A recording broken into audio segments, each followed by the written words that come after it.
can't defend it. Terry, this is why it's a bit confusing at your football club right now, right? Because you look at some of the stuff that INEOS have done off the field, right? You give them credit. They brought in a structure. They brought in all these people at the top, which the TV companies love to show more. There's about 8 of them all the time at each game. You know, the structure's there. They made a huge decision to sack Fergie, which I agree was the right decision. Yeah, and I think some United fans are not happy with it, but I think it's the right decision. You spot on, that money should be spent on the club, not on a club ambassador, right? But then this one decision, the biggest decision of them all, that they're delaying and delaying and delaying, and I don't understand why. Are they waiting for it to get so bad? Are they waiting for you to drop down to the relegation zone? Because let's be honest, you're not a million miles away from the relegation zone. You lose your next 2 Premier League games, you're in a relegation scrap. Like, is that what they're waiting for? Are they literally waiting for it to be that bad that they have the backing of every single fan? Top 4 is now pretty much a write-off. If you do the maths, yeah? If you do the maths, it's pretty much a write-off. Yeah, you need over 2 points a game now to get Champions League based off the historical points requirements. And this guy's averaged 1.72 points per game in the Premier League. So if you keep this guy, yeah, you're not going to get top 4. That's already pretty much gone based off the stats. It's just a disaster, man. And like I say, I don't understand, yeah, why the club didn't get rid of him in the summer. They could have worded it nicely. They could have said, thank you for the 2 trophies. Brilliant work. But it's not quite working in the Premier League. We want to move it on. I think Ten Hag comes out of it looking all right because he's won 2 trophies. He can have a little bit of a fight back and say, he can blame the ownership, he can blame whatever and say, no matter what, I still won 2 trophies, blah, blah, blah. And I think he could have walked away with his head held high. All this is going to do, yeah, everyone loses here. Ten Hag loses because he just looks horrendous. Yeah, INEOS lose because they look horrendous. The board lose because they're not making decisions. And the fans lose because you're sitting in 14th. There's no winners here, apart from the Ten Hag winners, which I don't understand. Well, there are winners. We're the winners, man. We're the ones that lost. We're the winners. Do you know what I mean? But no, you guys are, and I will say this: I understand the general notion behind standing behind your manager. I get it, but the Man United fans are like, you guys are wafflers. Back your manager, give him time. Again, that's not an argument. I'm not even trying to be disrespectful. Give me an argument. Give me a breakdown. Give me an understanding. Convince me. I'll give you an example. Would you change your mind, boys? This is hypothetical about why it took so long. If we sacked Ten Hag in 3 weeks and then we announced Zidane as the new manager, but it turned out that it's taken us 3 months to convince him to become the manager. Would it then make sense as to why they delayed it? If a scenario like that would make sense. That would make sense. Okay. So hypothetically, it would. That's the point I'm making here to the Ten Hag inners. I don't know if it would. I don't know if it would, though, Terry. I'll tell you why. Because if it's taken 6 months to get Zidane there, then why did you back Ten Hag with more money in the future? Just give the job to Ruud until Zidane's ready. Potentially. But the point I'm making is you can see logic in there that, well, okay, look, we were working really hard to convince a top manager to come in, and that's why we delayed things. You'd go, that makes sense, right? I can see logic in it. LB the other week. Maybe they're waiting until all of his support is eradicated. Logic. What the Ten Hag inners are not giving me, other than emotion and vibes, is why they're backing him. Why they think it's going to turn around. They cannot, in any way, shape, or form, articulate a response. And that, for me, is problematic. You cannot articulate a response other than you're a waffler, you're a fake Man United fan. Hold that because he's staying.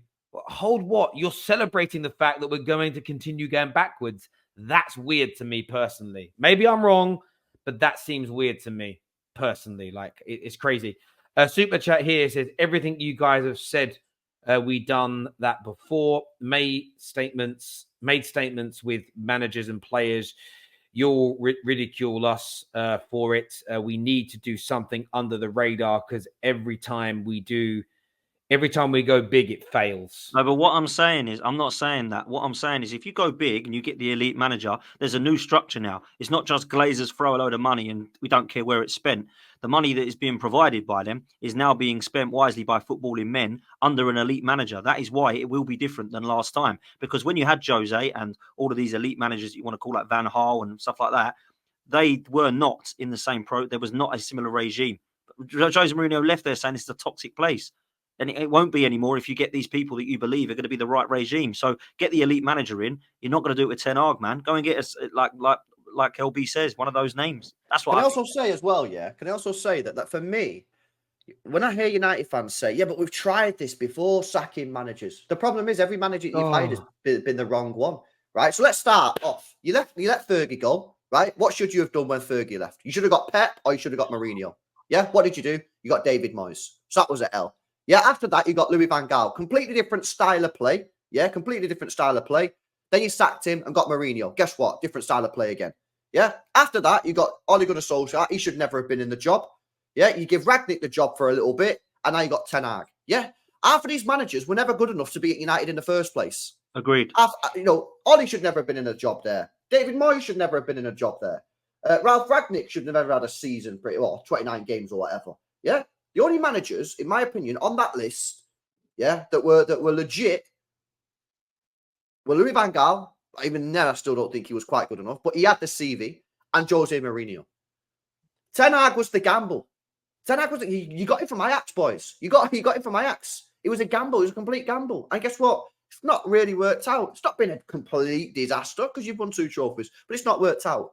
You've only actually had really 2 managers since Fergie left that are worthy of being at Manchester United: Van Gaal and Jose. So when everyone says we've tried this different man, yeah, you've tried it, but you've tried it with managers that should never have been in the job in the first place. What about if you try it with managers that should be in the job? No. Yeah. This super chat that's just coming in is embarrassing, man. I don't know if you've just seen that super chat. This is what I don't get, man. It makes no sense. There's fans like this still. I don't get it.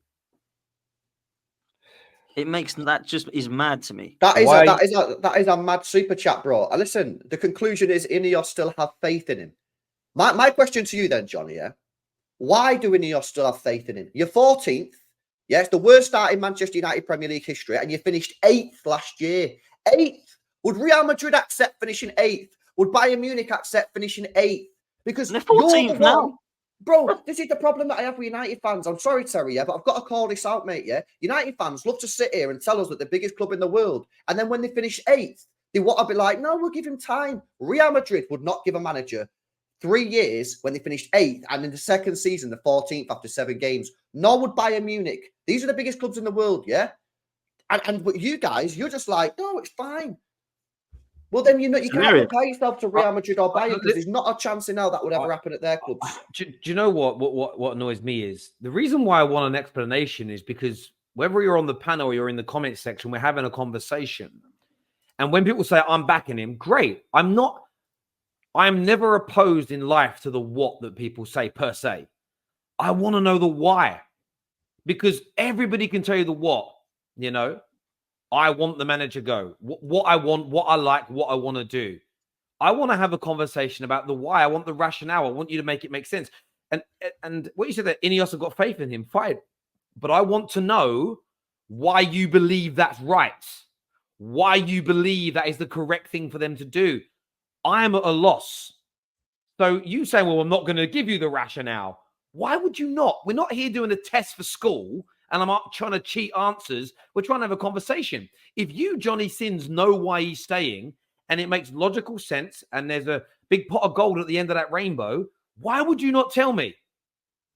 Because the thing is, you know there isn't.